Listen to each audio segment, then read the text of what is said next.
ছোট্ট ঘরটার ভেতর তিনজন মানুষের শ্বাস পড়ছে। একটা তেপায়া টেবিলকে কেন্দ্র করে কাঠের চেয়ারে বসে রয়েছে তিনজন।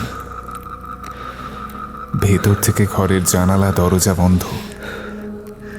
ঘুলঘুলিতে দুটো চড়ুইয়ের বাসা ছিল বোধহয়, আজ বিকেলেই ভেঙে ফেলা হয়েছে। সব থাকলে কাজে বাধা আসবে। শুকনো ঘাসের কয়েকটা টুকরো আর ফাটা ডিমের খোসাগুলো মেঝেতে ছড়িয়ে আছে এখনো। তেপায়া টেবিলের উপরে রাখা জ্বলন্ত মোমবাতির দিকে তাকিয়ে রয়েছে সাব ইন্সপেক্টর বিজন দত্ত। কনস্টেবল নরহরি সর্বাঙ্গ ঘেমে নিয়ে পাশের চেয়ারে বসে রয়েছে। ওর মুখটা শুকনো, খসখসে, থমথমে। ভয়ে হাত পা কাঁপছিল ওর। পকেট থেকে রুমাল বের করে ঘাম মুছল, তারপর হাত ঘড়ির দিকে তাকালো। দুটো কাঁটায় ঊর্ধ্বমুখী হয়ে এক জায়গায় জড়ো হয়ে রয়েছে। পুলিশি পোশাকে ঢাকা ওর বুকটা সমানে কাঁপছে।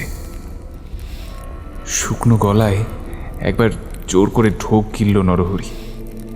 তারপর মনের অবশিষ্ট সাহস জড়ো করে খুব আস্তেও বলল, ঘড়িতে 12টা বাজে, আর কত দেরি করবেন স্যার? সাব ইন্সপেক্টর বিজনবাবু ইন্দ্রিয় সজাগ করে রেখেছেন। ওর বাম পাশে টেবিলের উপর মাথা নামিয়ে বসে রয়েছে চিত্ত। চিত্তর রুগ্ন শরীরটা থরথর করে কাঁপছে, আর মৃদু মৃদু গোঙাচ্ছেও। প্রচণ্ড উত্তাপে ওর শরীরের চামড়া যেন পুড়ে যাচ্ছে, আরও কালো মনে হচ্ছে ওকে। কনস্টেবল নরহরির প্রশ্নের উত্তরে সাব ইন্সপেক্টর বিজন দত্ত ধীর কণ্ঠে জবাব দিলেন, এখনো সেরকম কোনো ইঙ্গিত পাইনি। সময় যেন থেমে আছে ঘরের ভেতরে। মানুষগুলোর পিঠের কাছেই দাঁড়িয়ে আছে অন্ধকারের দেওয়াল। বহির্জগৎ থেকে বিচ্ছিন্ন হয়ে রয়েছে স্থানটা। বাইরে জমাট অন্ধকার, আকাশে চাঁদ নেই, নক্ষত্রপুঞ্জ ঢেকে আছে ঘন মেঘের আস্তরণে। বুকের ধুকপুকুনিটা আচমকা বাড়ল বিজন দত্তর। উনি মাথাটা উপরের দিকে তুললেন। ছোট্ট ঘরটার টিনের ছাদের উপর দিয়ে কেউ যেন হেঁটে গেল। ধাতব শব্দটা কানে আসতেই নরহরি হাত বাড়িয়ে খামচে ধরল বিজন দত্তর কবজিটা। বিজন দত্ত এক ঝটকায় হাতটা ছাড়িয়ে ঠোঁটের উপরে রাখলেন। এরপর কানের পাশ দিয়ে বাতাস বইবার মতো ঠোঁট দিয়ে শব্দ করলেন তিনি। তারপর চোখ বড় বড় করে চেয়ে রইলেন চিত্তের দিকে। স্নায়বিক উত্তেজনায় নরহরির হাঁপানির টানের মতো উঠল। ও বুক পকেট থেকে ইনহেলারটা বার করে দুইবার পাম্প করে মুখ বন্ধ করে বসে রইল। শরীরে কিছুটা স্বস্তি এলো এবার। হঠাৎ মোমবাতির শিখাটা নিভু নিভু হয়ে আবার জ্বলে উঠল। তেপায়া টেবিলটাও শব্দ করে কেঁপে উঠল। আশ্চর্য দৃশ্যটা লক্ষ্য করে নরহরি ভয়ে বিস্ফারিত চোখ নিয়ে চেয়ার শুদ্ধ খানিকটা সরে গেল। বিজন দত্ত ওকে ইশারা করলেন চুপ থাকার জন্য। তেপায়া টেবিলটা নড়তে নড়তে স্থির হল।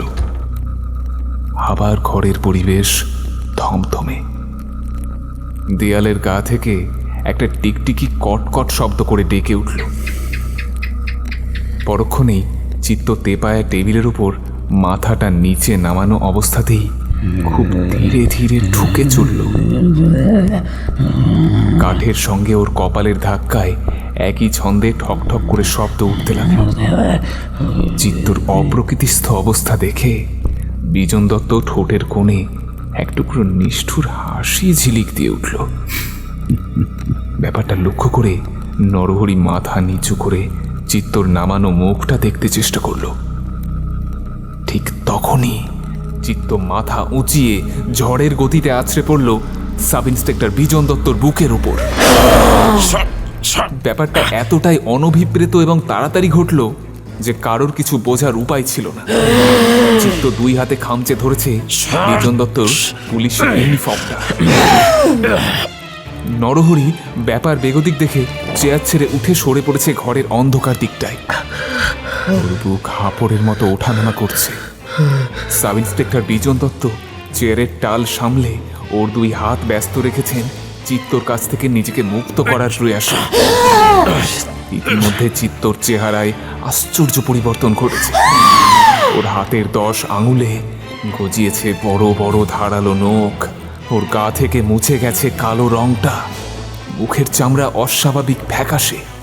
মাথার পেছন দিক থেকে চুলের ঢাল নেমে গেছে মাজা পর্যন্ত। চোখ দুটোর স্থানে দেখা দিয়েছে একজোড়া অন্ধকার সুড়ঙ্গ।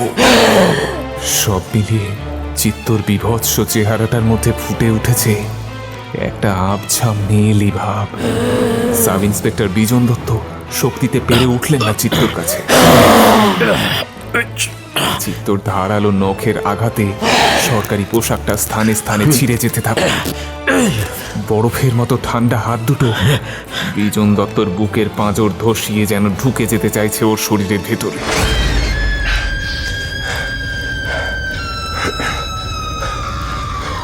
এরপর চিত্ত এক লাফে উঠে পড়ল তেপায়া টেবিলটার উপর। জ্বলন্ত মোমবাতিটা মাটিতে পড়ে নিভে গেল। সঙ্গে সঙ্গে অন্ধকারের দেওয়ালগুলো এসে ওদেরকে ঘিরে ফেলল। চিত্তর খামচে ধরা হাতটা এখনো ছাড়াতে পারেননি বিজন দত্ত। খানিক বাদে হিম শীতল গাঢ় তরল পদার্থ গড়িয়ে পড়ল বিজন দত্তর মুখের ওপর। আর সেই সঙ্গে একটা ভয়ানক কণ্ঠস্বর গর্জে উঠল, আমাকে এখানে কেন রেখেছিস? নারী পুরুষের মিশ্র কণ্ঠস্বরটা কানে প্রবেশ করা মাত্র বিজন দত্ত অনুমান করতে পারলেন চিত্তর মুখটা এখন অবস্থান করছে ওর ঠিক মুখের উপর। কথা বলবার জন্য চিত্ত মুখ হাঁ করার সঙ্গে সঙ্গে শীতল রক্ত ওর মুখ থেকে ছিটকে ছিটকে পড়ছে বিজন দত্তর মুখের উপর। বিজন দত্তর হৃৎপিণ্ড পাঁজরে ধাক্কা দিচ্ছে। তিনি ক্রমশ নিজেকে শান্ত করার চেষ্টা করছেন। নরহরির কোনো সারা শব্দ নেই। চিত্ত দুই হাতে বিজন দত্তকে ঝাঁকিয়ে ফের বলে উঠল, বল আমাকে কেন রেখেছিস? আবার রক্ত ঝর্ণা ছিটকে পড়ল বিজন দত্তর মুখের উপরে। শীতল তরলটা এখন ঘাড় গলা থেকে পিঠ বুক বরাবর নামছে আর কাঁপিয়ে যাচ্ছে বিজন দত্তর সারা শরীর। জোড়া কণ্ঠস্বরটা বিভৎস ভয়ের উদ্রেক করছে নরহরির মধ্যে। এরপর অন্ধকার থেকে দুইবার ইনহেলার পাম্প করার শব্দ ভেসে আসতেই হালকা হয়ে গেল বিজন দত্তর পোশাকটা। সেই সঙ্গে নরহরির আর্তনাদ ভেসে এলো। বিজন দত্ত ঠিক বুঝতে পারলেন চিত্ত তাকে ছেড়ে নরহরির উপর বুনো জন্তুর মতো ঝাঁপিয়ে পড়েছে। এরপর উনি কোনো রকমের সাহস সঞ্চয় করে বলে উঠলেন, ওকে ছেড়ে দে দেবযানী, ওর কোনো দোষ নেই। আমি তোকে এখানে ডেকেছি। অন্ধকার থেকে কণ্ঠস্বরটা গর্জে উঠল, কি জন্য রেখেছিস আমাকে? প্রয়োজন আছে।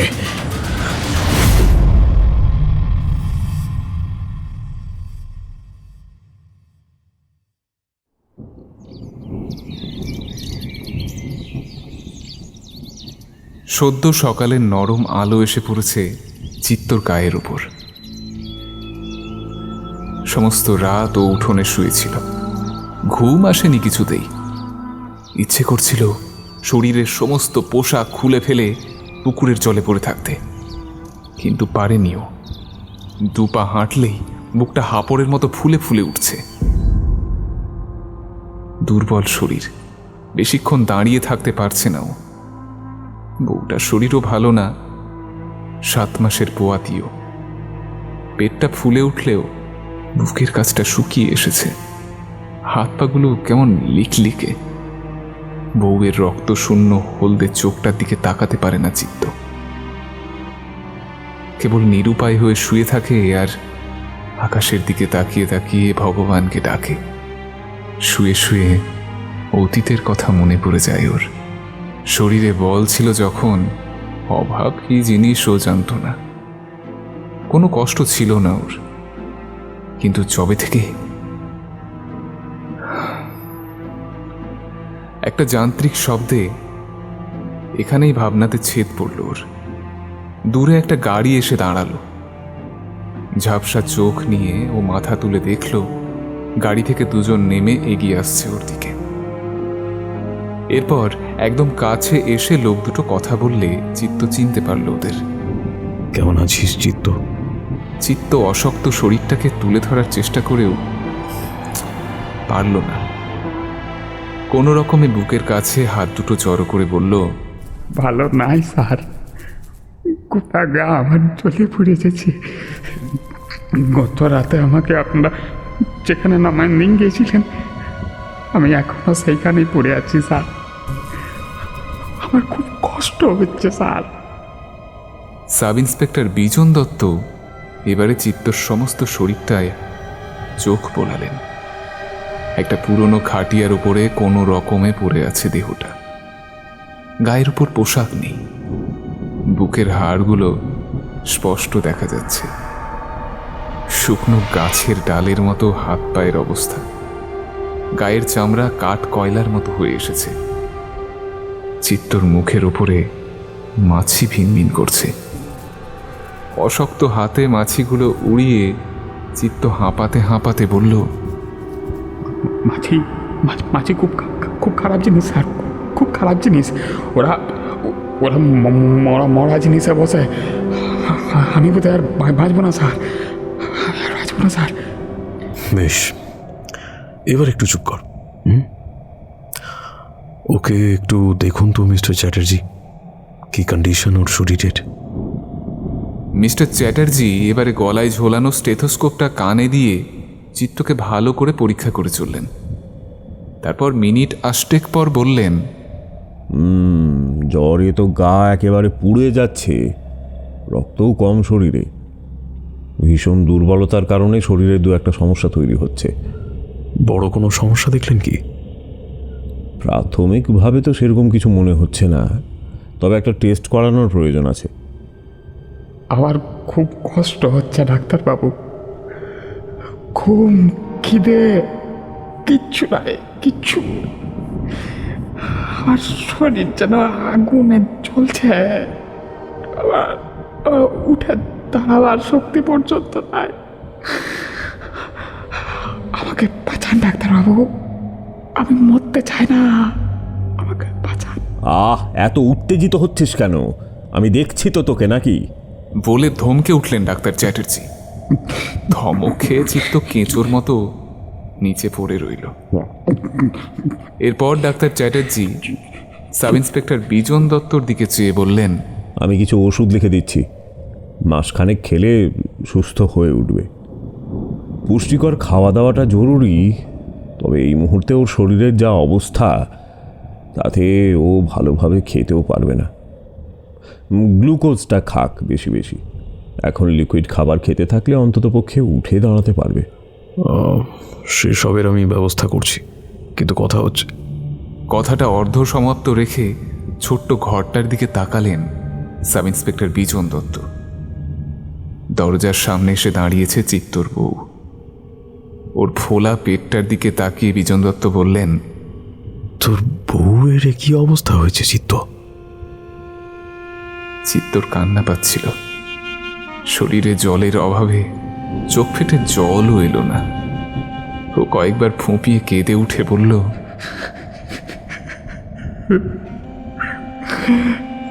ওটা 5 বছর পুয়াতি কর্তা,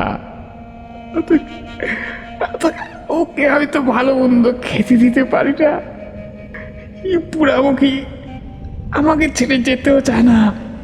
আমি বলেছিলাম কদিন যা, বাপের ঘরে থেকে আয়, শুনলো না। ও বলে কিনা যে ও গেলে আমি মরে যাব। ওকেও তো ডাক্তার দেখানো প্রয়োজন।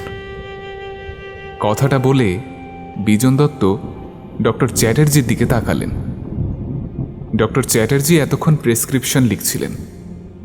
এবারে ঘাড় উঁচিয়ে চিত্তর বউয়ের দিকে তাকিয়ে বললেন, অপুষ্টির শিকার, পেটের বাচ্চাটারও অবস্থা খুব একটা ভালো নেই।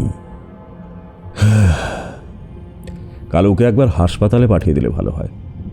আমি থাকবো, যা হোক একটা ব্যবস্থা করে দেব। কথা শেষ করে ডাক্তার চ্যাটার্জি প্রেসক্রিপশনটা বিজন দত্তর হাতে ধরিয়ে দিয়ে বললেন, এই ওষুধগুলো চলুক, সেরকম বাড়াবাড়ির কিছু বুঝলে হাসপাতালে অ্যাডমিট করতে হবে, আর খাওয়াটা চালিয়ে যেতে হবে। বেশ, আমাকে এখন যেতে হবে। চলুন, আপনাকে আমি পৌঁছে দিচ্ছি। আমি এক্ষুনি ফিরে আসছি চিত্ত, তুই কিচ্ছু চিন্তা করিস না, কেমন? ঘণ্টাখানেকের মধ্যে আবার ফিরে এলেন বিজন দত্ত, সঙ্গে কনস্টেবল নরহরি। নরহরি দুটো বড় বড় ব্যাগ নামিয়ে রাখল ঘরের সামনে। বিজন দত্ত চিত্তর কাছে এগিয়ে গিয়ে বললেন, ওই ব্যাগ দুটোতে যা আছে তাতে তোদের মাসখানেকের বেশি চলে যাবে, আর এই নে, এগুলো রাখ। চিত্ত ঝাপসা চোখে দেখল একগুচ্ছ নোট ওর দিকে এগিয়ে ধরে আছেন বিজন দত্ত।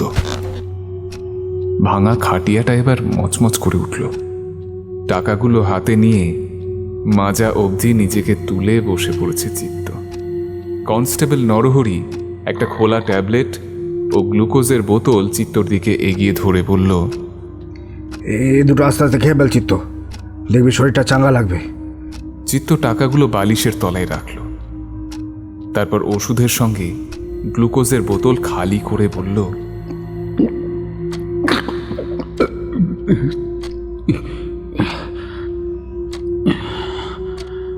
আমার অনেক উপকার করলেন স্যার। সাব ইন্সপেক্টর বিজন দত্ত খাটিয়ার একপাশে বসে বললেন, তুই আমার জন্য যা করেছিস তার কাছে এসব কিচ্ছু না। জানি তোর কষ্ট হচ্ছে, তবে একটা বাচ্চা মেয়ের কেসের জন্য আমি নিরুপায় হয়ে তোর সাহায্য নিয়েছি চিত্ত, নইলে কখনো তোর কাছে আসতাম না। চিত্ত শরীরটা সামান্য হলেও ঝরঝরে হয়েছে এবার। ও দরজার দিকে গলা বাড়িয়ে বলল, দুলারে, দুলারে, একটু বাইরে আয় রে। চিত্তর বউ প্রায় টলতে টলতে বাইরে বেরিয়ে এলে চিত্ত শুকনো মুখে বলল, আমাদের আর দুঃখ থাকলো না রে। স্যার আমাদের লেগে কত কি এনেছে দেখ। যা যা, এসব ঘরে নিন, যা রানগা যা। আজ অনেক দিন পরে দুটো প্যাট পুড়ে খাবো রে। দেখ। বলে চিত্ত টাকার বান্ডিলটা হাওয়ায় দুবার নাড়িয়ে বলল, দেখ দেখ রে, কত গেল টাকা, দেখ। তাহলে নিনজা নিনজা, তুই যা যা লাগবে সব কিনে নিয়ে আয়, যা। লে লে রে, কাছে আয় লে। দুলারি টলমলো পায়ে কাছে এলো। তারপর কাঁপা কাঁপা হাতে টাকাগুলো বুকের কাছে চেপে ধরল। এরপর চলে গেল ঘরের ভেতরে। টাকার স্পর্শে চিত্ত যেন হারানোর শক্তি অল্প হলেও ফিরে পেয়েছে। ও এবার বিজন দত্তর দিকে তাকিয়ে জিজ্ঞাসা করল, কাল রাতে কাকে আমার শরীরের ভিতরে ডেকে এনেছিলেন স্যার? দেবযানীকে। স্যার কে? একটা 17 বছরের বাচ্চা মেয়ে, খুব কষ্ট পেয়ে মরেছে। একজন সাইকো লোক ওকে আটকে রেখে ক্রমাগত ধর্ষণ করেছে। মেয়েটার অঙ্গচ্ছেদ করেছে ইচ্ছে মতো। দেবযানী মিসিং হওয়ার দিন 7 পর ওর মৃতদেহটা ডাস্টবিন থেকে উদ্ধার করে পুলিশ। ওর কাটা ছেঁড়া দেহটার দিকে তাকানো যাচ্ছিল না। লাশটা পেলেও খুনির কোনো হদিশ পাচ্ছিলাম না। এদিকে উপর মহল থেকে প্রেশার আসছিল, কারণ দেবযানী একমাত্র মেয়ে নয় যাকে নৃশংসভাবে খুন করা হয়েছে। ওকে নিয়ে প্রায় 3 জন মিসিং। বাকিদের অবশ্য মৃতদেহ পাওয়া যায়নি। তবে আমি শিওর ছিলাম যে এটা কোনো সাইকো লোকের কাজ, কারণ আমার এত বছর চাকরি জীবনের অভিজ্ঞতা বলছিল দেহের ওই অবস্থা কোনো সুস্থ মানুষ করতে পারে না। ডিপার্টমেন্ট, মিডিয়া, পাবলিক সব দিক থেকে আমার উপর এতটা চাপ এসেছিল যে কিছুতেই আমি ভাবতে পারছিলাম না কেসটাকে সলভ করব কিভাবে। প্রায় মাস 3 অতিক্রান্ত, কিছুই করে উঠতে পারিনি। প্রায় ভেঙেই পড়েছিলাম। এমন সময় নরহরি আমাকে তোর কথা বলল। সত্যি কথা বলতে এসবের প্রতি কৌতূহল আমার স্টুডেন্ট বয়সেই ছিল। বন্ধুরা মিলে ফাঁকা ঘরে প্ল্যানচেট খেলা খেলেওছি। অলৌকিকতার প্রতি বিশ্বাস একটা ছিলই, কিন্তু সেটা এভাবে চোখের সামনে ফেলতে দেখবো আর অলৌকিকভাবে আমার কেসটা সলভ হয়ে যাবে, সেটা আমি ভাবতেও পারিনি। দেবযানী কাল তোর শরীরে আসার পর সবটা আমাকে খুলে বলেছে। অপরাধী কারা, তাদের কোথায় পাওয়া যাবে, সমস্ত ডিটেইলস আমাকে জানিয়েছে। এরপর আমি আর সময় নষ্ট করিনি, তোকে এখানে নামিয়ে রাতেই ওর ডেরায় গিয়েছিলাম। শহর থেকে দূরে বিচ্ছিন্ন একটা এলাকায় শয়তানটার বাড়ি। বাড়ি তো নয়, গাছগাছালিতে ঢাকা ভাঙাচোরা কয়েকটা দেওয়াল বলা যেতে পারে। ওখানে কোনো সুস্থ মানুষ থাকতে পারে না। ঘরের দরজা ভেঙে ভেতরে ঢুকে দেখি শয়তানটা ভেতরেই আছে। ও কিছু করবার আগেই ওর ডান কাঁধ লক্ষ্য করে গুলিটা ছুড়লাম। রক্তাক্ত দেহ নিয়ে বিছানায় লুটিয়ে পড়ল। এরপর নরহরি ওকে সামলেছে। আমি ততক্ষণে ওর থাকবার জায়গাটা তল্লাশি চালাচ্ছিলাম। ছোট ছোট কুঠুরির মতন 3টে ঘর, প্রত্যেকটা ঘর থেকে দুর্গন্ধ আসছিল। হলদে কৃপণ আলো মায়ার মতো ছড়িয়ে আছে ঘরে। যেখানে সেখানে পড়ে আছে কিশোরী মেয়েদের জামা কাপড়, জুতো, ব্যাগ, সাজ সরঞ্জাম।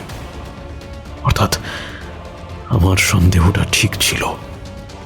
এই সেই সাইকো কিলার যে মেয়েদের তুলে নিয়ে এসে টর্চার করে, ধর্ষণ করে আর খুন করে। বাথরুমে রক্ত, হাড়, পচা মাংস পড়ে থাকতে দেখলাম। দৃশ্যটা দেখে আমার মনে হলো জানোয়ারটা মেয়েদের শরীরের কিছু কিছু অংশ কেটে কেটে বোধহয় খায়ও।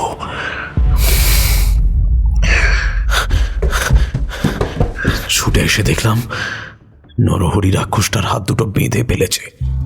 পশুটা জ্ঞানশূন্য হয়ে পড়ে আছে বিছানায়, কাঁধ থেকে রক্ত ঝরছে। এই প্রথম মোর মুখের দিকে তাকালাম। ভদ্র মানুষের কোনো লক্ষণ নেই, চোখ, নাক, ঠোঁট ভোঁতা ভোঁতা। আদিম মানুষের চেহারা নিয়ে জন্মেছে শয়তানটা। বেটে খাটো পেশি বহুল দেহ, গোটা শরীরে বুনো জন্তুর মতন লোম। ওদিকে তাকিয়ে এই অনুমান করতে পারলাম যে বাচ্চা মেয়েগুলো কত কষ্ট পেয়ে মরেছে। রাগে গা গরম হয়ে আসছিল আমার। ইচ্ছে করছিল কপালের মাঝখানে আরো একটা বুলেট ঢুকিয়ে দিই। সেই ইচ্ছে নিয়ে রিভলভারটা তাক করলে নরহরি বলল, ছেড়ে দেন স্যার, কেন শুধু শুধু শয়তানের রক্তে হাত ভেজাচ্ছেন? ছেড়ে দেন।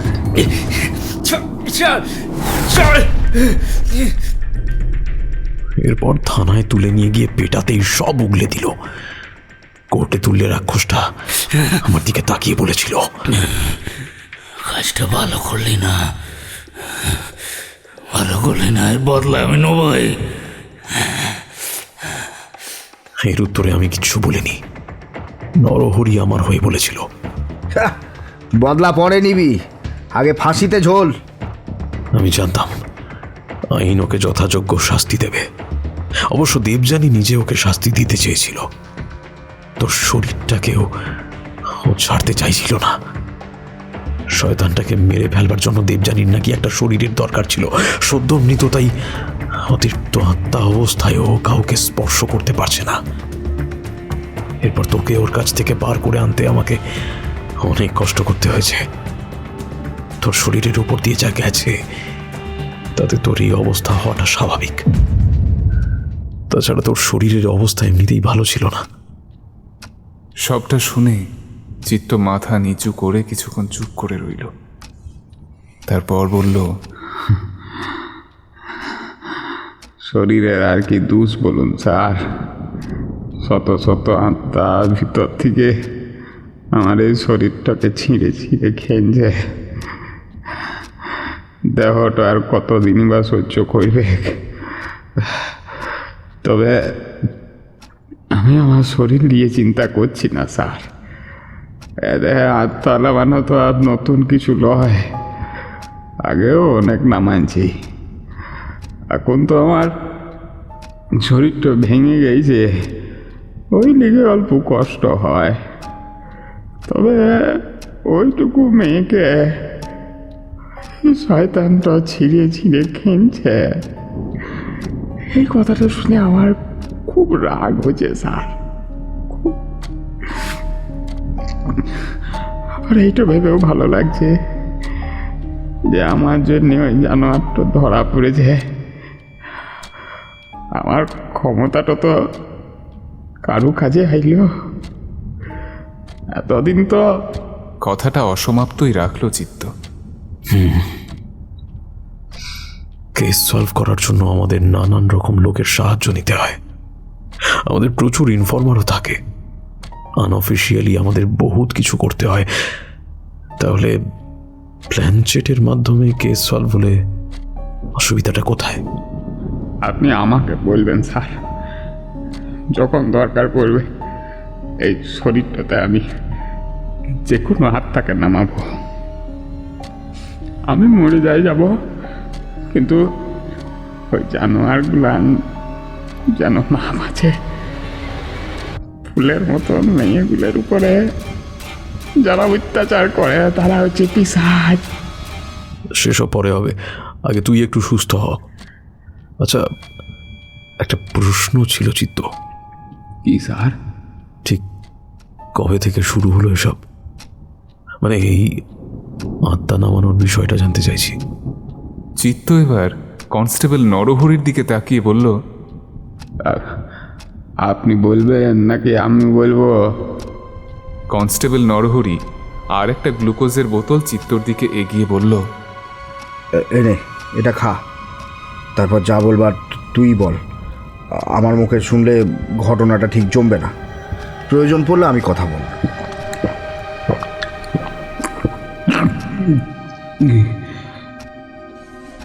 চিত্ত দ্বিতীয় গ্লুকোজের বোতল শেষ করল।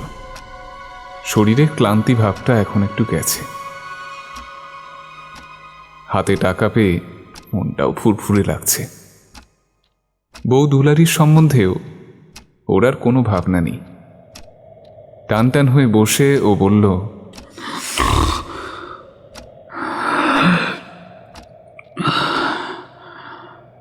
তাহলে একবারে গুড়া থেকেই বলি স্যার। আমরা আগে মঙ্গলগঞ্জে থাকতাম স্যার। ওই নরহরি স্যারেরও ছোটোবেলা আমাদের ওইখানেই কেটেছে। আমার বাবা শ্মশানে মরা পড়াবার কাজ করত। সোজা কথায় বলতে গেলে বাবা ছিল ডুম, ওতেই আমাদের সংসার চলতো। সংসার বলতে আমি, আমার ছোটো বোন আর আমার বাবা মা। ভালোই চলছিল সব কিছু। এরপর গাঁয়ের হাই স্কুলে আমার পড়াশোনা শেষ হলে বাবা আমাকে সঙ্গে করে শ্মশানে নিয়ে যেত। অবশ্য প্রতিদিন নিয়ে যেত না, মাঝে মধ্যে দিত। যেদিন বেশি মরা আসতো সেই দিন আমি প্রথম মরার ধারে কাছেও যেতাম না। দেহের সঙ্গে ভালো কিছু থাকলে সেসব সঙ্গে নিয়ে আমি দূরে গিয়ে বসে থাকতাম। এই ধরুন ভালো খাট, জামা কাপড়, এই আর কি। ওই বয়স থেকেই বাবার সঙ্গে শ্মশানে যাওয়া। আমার কাছে এগুলো সব সাধারণ ঘটনা। বাবা কিন্তু একদম চাইতেন না যে আমিও বাবার পেশায় যুক্ত হই। কারণটা নিশ্চয়ই আপনারা বুঝতে পারছেন। একদিন বাবার শরীরটা খারাপ করলো, আমি যেয়ে পরে সেদিনকে চিতাটা সাজালাম। তারপর মৃতদেহটাকে ধরাধরি করে চিতাতে তুললাম। মৃতদেহটা ছিল একটা মেয়ে মানুষের। ওই বছর বয়স 30 হবে। সেই প্রথম ছিল আমার একেবারে চিতার কাছে যাওয়া। এরপর চিতায় আগুন দেয়া হলে আমি দূরে গিয়ে পড়ে বসলাম। বাকিটা বাবা সামলা লিবে আমি জানতাম। বসে আছি আর নদীর জলের ঢেউ দেখছি। আচমকা একটা কান্না শব্দ আমার কানে এলো। শ্মশানের লাশ চিতায় উঠলে আত্মীয় স্বজনদের কান্না শব্দ কানে আসাটা তেমন কিছু লয়, কিন্তু কান্নাটা আমার কানের পাশে আসছিল বলে আমি মাথাটা ঘুরিয়ে তাকিয়ে দেখলাম আমার বুকের ভিতরটা কেমন খচ করে উঠল, সেই সঙ্গে আমার শরীরটা অচল হয়ে পড়ল। স্থির চোখে আমি কি দেখছি, তখনও দিনের আলো শেষ হয় নাই, বিকেলে রাঙা আলোয় চারিদিক ঢাকা। আমার শরীরটা পাথর হয়ে গেলেও আমার চোখের মনি দুটো ঘুরিয়ে জ্বলন্ত চিতার দিকে তাকালাম। দেহটা আগুনের ভিতরে ঝলসাতে শুরু করেছে। বাবা কাজে ব্যস্ত, আমার মাথার ভিতরটা দেখি এরকম ভঁ ভঁ শব্দ শুরু করেছে। আমার জিভটা জড়ায় আসছে, এখনো স্পষ্ট কান্নার শব্দ আমার কানে আসছে। আমার ঠিক পাশে বসে এসে কেঁদে চলেছে। আমি বিস্ফারিত চোখ নিয়ে চেয়ে আছি ওর দিকে। আমার কি ভয়ানক লাগছে। একটু আগে চিতাতে আমি যাকে তুলে এলাম, সেই মেয়েটা আমার পাশে বসে কাঁদছে। হ্যাঁ, কি করে সম্ভব? হুবহু সেই চোখ, লাক, মুখ, চুলের গুছা, যাকে নিজের হাতে আমি চিতায় শুয়ে এলাম, তার হাত পায়ের গরম কি আমি ভুলতে পারি? এই অস্বাভাবিক ব্যাপারটা যখন আমাকে পুরো গিলিয়ে ফেলেছে, আমি আস্তে আস্তে পিছন দিকে যেতে শুরু করলাম। ঠিক সে সময় মেয়েটা কান্না জড়ানো কণ্ঠে আমাকে বলে উঠল, চলে যেও না, আমার দেহটা পুরাতে বারণ করো। চিতা থেকে নামিয়ে আনো আমার দেহটা, নষ্ট করো না আমার শরীর। আমি ততক্ষণে উঠে দাঁড়াই পড়েছি, এই ছুটে পালাবো বলে তৈরি হচ্ছি। মেয়েটা আবার আমাকে ডেকে বলল, বন্ধ করো, নিভিয়ে দাও চিতার আগুন। দেহটা পুড়ে গেলে সব চাপা পড়ে যাবে। আমি ভয়ে ভয়ে কাঁপা কাঁপা গলাতে প্রশ্ন করলাম, কে কে কে কে কে কে কে আপনি কে? কি চাপা পড়ে যাওয়ার কথা বলছেন? মেয়েটা কান্না থামায় পড়ে বলল, একটু আগে যাকে চিতায় তুললে আমি সেই, ওরা আমাকে গলা টিপে খুন করেছে।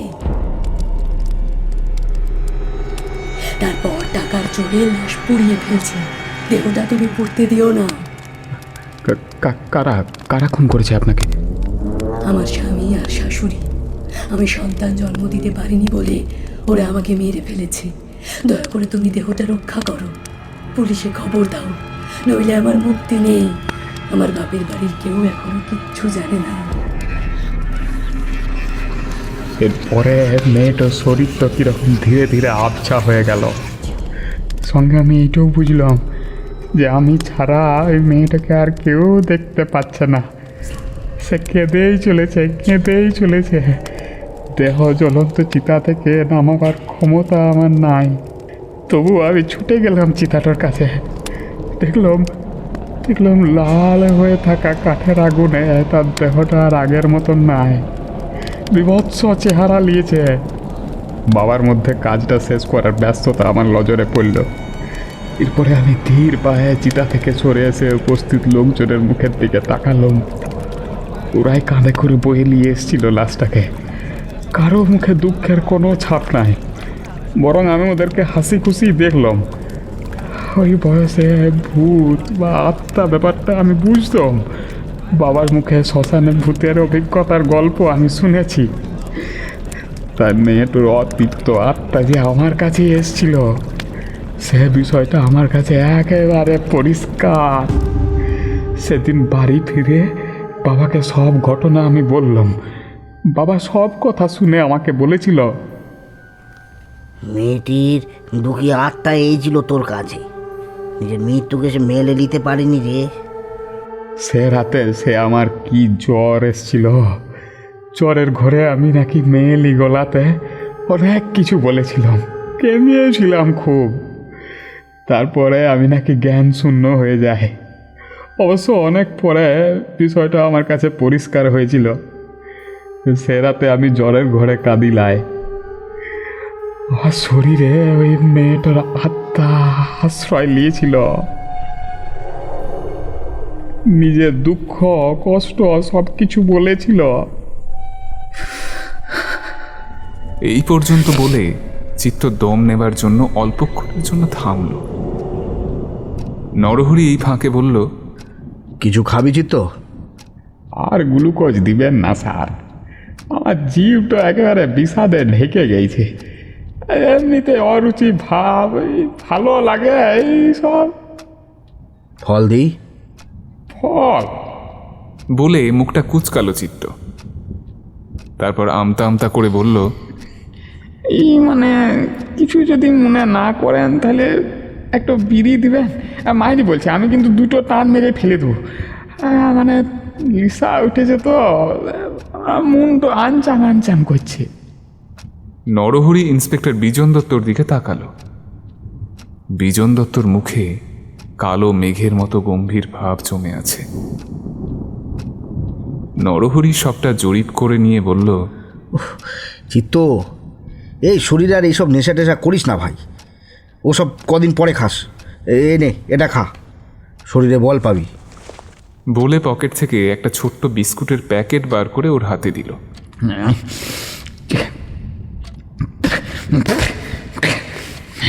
চিত্ত তেতো ওষুধ গেলার মতো করে দুটো বিস্কুট চিবিয়ে বাকিটা পাশে রেখে দিল। সাব ইন্সপেক্টর বিজন দত্ত এবারে প্রশ্ন করলেন, আর কি সে এসেছিল? কে স্যার? বলে অন্যমনস্কতা থেকে ফিরে এলো চিত্ত। আরে ওই শ্মশানের মেয়েটা। আগে না স্যার, সে আর আসে নাই। তবে এরপর থেকে আমার সঙ্গে আশ্চর্য সব ঘটনা শুরু হলো। কিরকম? রাস্তাঘাটে, জঙ্গলে, ভিড়ের মধ্যে, এমনকি ঘোড়া গাড়িতেও আমি সব আশ্চর্য মানুষজন দেখতে পেতাম। আশ্চর্য মানুষ মানে? এই ধরুন রাস্তাঘাট দিয়ে হেঁটে হেঁটে গেছি, সন্ধে নেমেছে, সঙ্গে আমার বাবাও আছে। আমার কেবলই আশেপাশে নজরে পড়তো অনেক মানুষজন। তারা কেউ হাঁটছে, কেউ দাঁড়ায় রয়েছে, কেউ কেউ আবার পিস পিস করে কথাও বলছে। কয়েকজন তো আমাকে আবার ইশারা করে ডাকছে।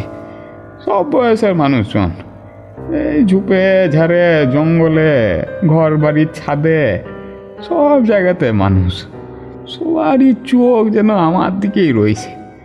আমি ওদেরকে আশ্চর্য বলছি এই লেগে, ওদের শুয়ার মুখগুলা কীরকম রক্ত শূন্য ফেকাইছে। ওদের যে কেবলই আমি দেখতে পেয়েছি, সেটা আমি চলবার সময় বাবার দিকে তাকালেই বুঝতে পারতাম। বাবার কোনো দিকে চোখ ঘুরছে না। আমাকে ওভাবে ঘুরে ফিরে এদিক সেদিক থেকে তাকাইতে দেখে বাবা জিজ্ঞাসা করল, কি রে, বারবার মাথা ঘুরে কি দেখছিস? আমি বললাম, ওরা ওরা ওরা সব আমার দিকে তাকায় আছে কেন বাবা? কারা? এই বলে বাবা থমকে দাঁড়াইল। বাবার চোখে মুখে সে সময় ভয়ের ছাপটা আমি ঠিক লক্ষ্য করেছিলাম। আমার সঙ্গে যে কিছু খারাপ ঘটছে বাবা সেটা বুঝেছে। আমি ঢোক গিলে বাবাকে বললাম, ওই যে বাবা, ওই তো ওই বসুদের বাড়ির ছাদে, জঙ্গলে, রাস্তার বাঁকে বাঁকে ওরা সব দাঁড়ায় রয়েছে। তুমি ওদেরকে দেখতে পেয়েছো না বাবা? বাবা তখন ঝট করে আমার হাতটা ধরে টানলো, তারপরে বুকে জড়াই ধরে বলল, তুই সত্যি ওদের দেখতে পাচ্ছিস? বাবার বুকে ধূপপুকুনিটা আমার কানে এখনো বাজছে। আমি বললাম, ওদের চেহারা গেলা ওই রকম কেন বাবা? বাবা আমার মুখের উপরে হাত রেখে বলল, এই বাড়ি ফিরে চল, চোখ বন্ধ কর, ওদের দেখিস নেই, একদম তাকাবি না ওদের দিকে। এরপর থেকে সূর্য ডুবলে পড়ে আমাকে বাবা আর ঘর থেকে বেরোতে দিত না। সেই দিন শ্মশানে মেয়েটার আত্মা দর্শন, সাথে জ্বর, আর মেয়ের গলাতে জ্বরের ঘুরে কথা বলা। এই সমস্ত যে একটা সুতোতেই বাঁধা, আমি সেটা ভালোই বুঝতে পারলাম। এও বুঝতে পারলাম যে আমার মধ্যে সব সময় অদ্ভুত কিছু একটা ঘটেই চলেছে। আমার ইন্দ্রিয় অতি সক্রিয় হয়ে উঠেছে। বাতাসে ভেসে বেড়ানো অতি সূক্ষ্ম জ্ঞানও আমার নাকে আসছে। হিম শীতল স্পর্শ পেয়েছি আমি মাঝে মধ্যে। এসব যে কি আর কেন হয়েছে, এসব তো আমি বুঝতে পারছি না। কেবল আমি অনুমান করতে পারছি যে এমন কিছু দ্বার আমার জন্য একেবারে উন্মুক্ত হয়ে পড়ছে, যা সাধারণ মানুষের কাছে অতি আশ্চর্যের বিষয়। বাবা আমার হাবভাবের পরিবর্তন লক্ষ্য করে বাড়িতে একদিন একটা গুণিনকে ডেকে আনলো। সে তো ঝাড়ফুঁক করল, তার মন্ত্র দিয়ে আমার একেবারে গা বেঁধে দেওয়া থেকে শুরু করে আমাদের বসত বাড়ি বেঁধে দেওয়া সব হলো। তারপর বেশ কিছুদিন তো খুব ভালোই চলল। আমার মন থেকে ধীরে ধীরে মুছে গেল সব অলৌকিক ব্যাপার স্যাপার গেলা। কিন্তু পরিস্থিতি আরো বড় আকার নিল আমার পিসি মরে যাবার পরে। মানে পিসি মরে যাবার পরও তুই পিসিকে দেখতে পেতিস? ঝাড়ফুঁক মন্ত্র সব বিফলে গেল? শুধু দেখতে পেলে তেমন তো চিন্তার কিছু ছিল না স্যার। ঘটনাটা মনে পড়লে আমার রক্ত একেবারে জল হয়ে যায়। তোর পিসি কিভাবে মরেছিল? গায়ে আগুন লাগায়। আত্মহত্যা? মানে অতৃপ্ত আত্মার কেস? তা হঠাৎ গায়ে আগুন দিতে গেল কেন? সংসারে অশান্তি। আমার পিসে মশাইটা তো সব ধরনের নেশাই করতো স্যার।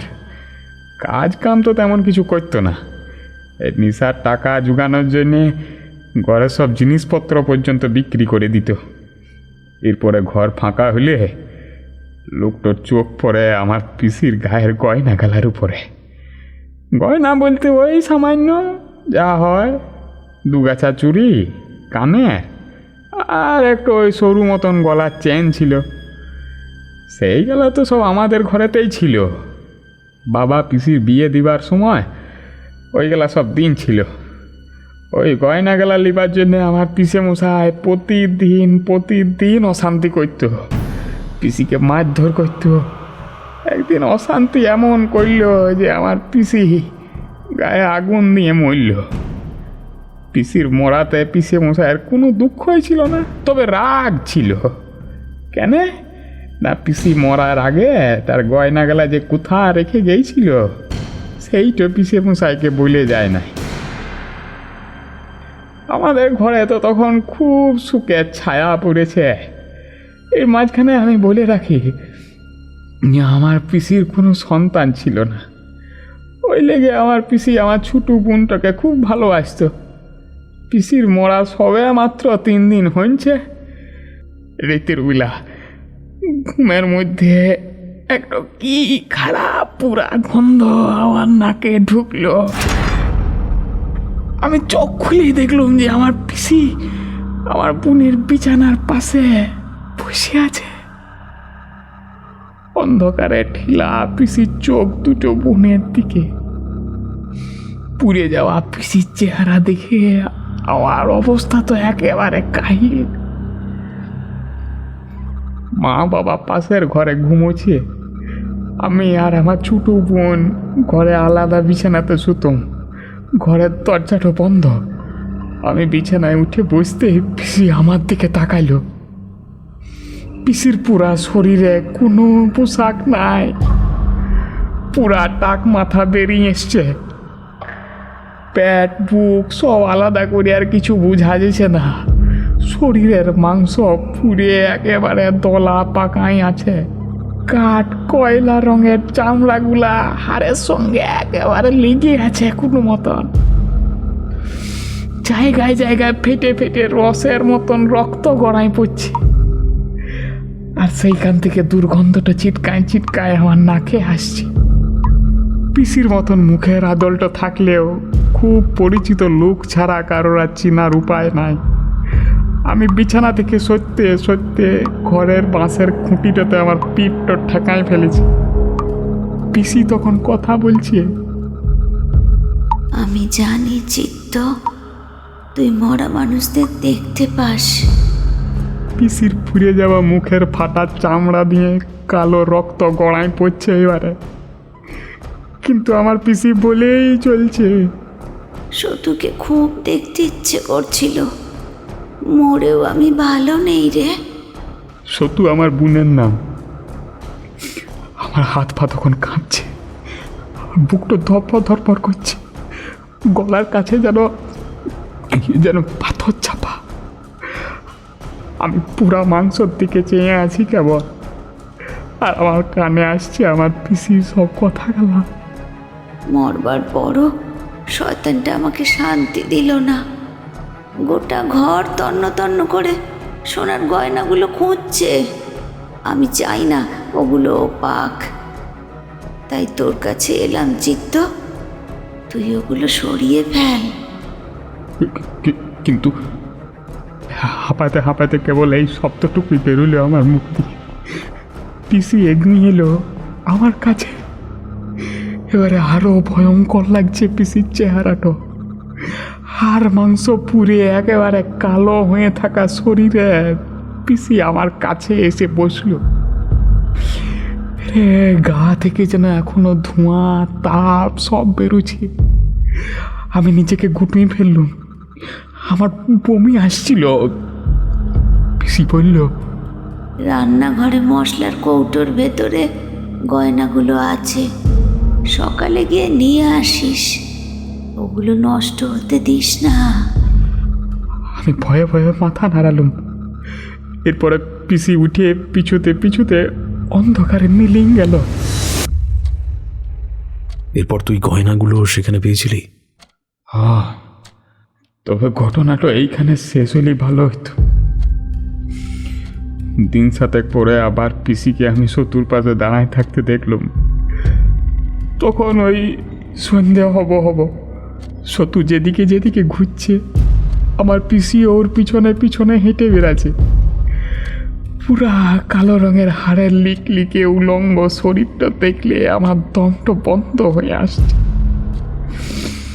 পিসির অন্ধকারে ঢাকা দুটো চোখ শত্রুর কাছ থেকে সরছেই না। পিসির ওই রকম আচরণ দেখে আমার শত্রুর জন্যে মনটা কিরকম ভয় ভয় করতে লাগলো। এরপরে আমি শত্রুকে বাইরে যেতে বলে পিসির সামনে যাই পরে দাঁড়ালুম। তারপরে সোনার গয়নাগুলাকে বার করে পিসিকে দেখায় বললাম, লাভ এনেছি, লাভ গয়নাগুলাকে নিয়ে তুমি চলে যাও পিসি তুমি চলে যাও। স্যার পিসি তখন সোনার গয়নার দিকে না তাকায় পড়েই বলল, ওসব আমার কোনো কাজের না, তুই রেখে দে। সেই দিন পিসি আমার যেরকমভাবে কথা বলেছিল আর আজকে যেরকমভাবে বলল তার মধ্যে অনেক ফারাক। খুব খারাপ কিছু ভেবে আমি জিজ্ঞেস করলাম, শত্রুর পিছনে তুমি ঘুরঘুর করছো কেন? ওকে আমি নিতে এসেছি। এই কথাটা শোনা মাত্রই আমার শরীরের রক্ত একবারে বরফ হয়ে গেল। আমার বুকটা ব্যথা করছে। আমি কি করব ভাবতে না পেরে বললাম, তুমি কি বলছো পিসি, কি বলছো? আমি ঠিকই বলছি, ওকে আমি নিয়ে যাব। সরে যা আমার সামনে থেকে। পিসি একেবারে গর্জায় উঠল। বুঝলুম পিসির আত্মা এখন শয়তানে পরিণত হয়ে গেছে। আমি চিৎকার করে বললাম, আমি এটা কিছুতে হতে দেবো না পিসি। তুমি চলে যাও এখান থেকে, চলে যাও শতু বাচ্চা মেয়ে, ওকে তুমি ছেড়ে দাও, আমি বলছি পিসি। শুধু আমার কাছে থাকবে, ওকে ছাড়বো না, কিছুতেই না। তুই সরে যা, নইলে তুইও মরবি। আমার চিৎকার শুনে আমার বাবা, মা, সতু সবাই ঘর থেকে ছুটে বেরিয়ে এলো। আমি সতুর দিকে তাকায় বললুম, সতু তুই এখান থেকে পালান যা, সতু তুই পালান যা। আমাকে কিপার মতন লাফাতে দেখে বাবা বললে, কি হচ্ছে রে তোর? হ্যাঁ, এরকম করছিস কেন? মা আমার মাথাতে হাত বুলাইতে বললে, কি হয়েছে? কি হয়েছে? সতুকে চলে যেতে বলছিস কেন? সতুকে চলে যেতে বলছিস কেন? ওরকম করছিস কেন চিত্ত? ওরকম করছিস কেন? আমি তো ততক্ষণে মাটিতে বসে পড়েছি, অসহায়ের মতন কাঁদতে নিচে মাথা ঠুকেই চলেছি। আমাকে তরপাতে দেখে আমার পিসি তখন বিচ্ছিরি ভাবে হাসছে। মা আমাকে শান্ত করতে এলো। তখন আমি বললুম,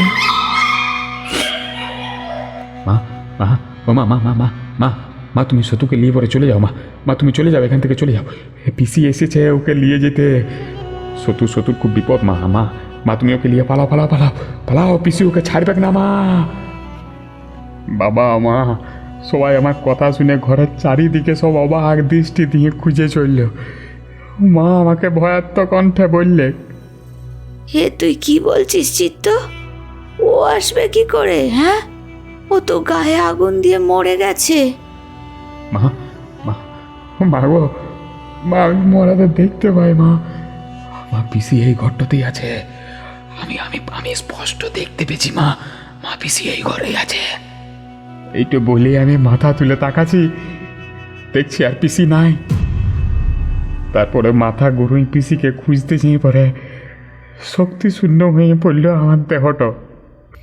পিসি এখন দাঁড়ায় রয়েছে একবারে সতুর গা ঘেঁষে, আর পিসির পুরা দুটো হাত সতুর গলার কাছে আঁকসির মতন করে ঝুলে রয়েছে। এই দৃশ্যটা কি ভয়ঙ্কর!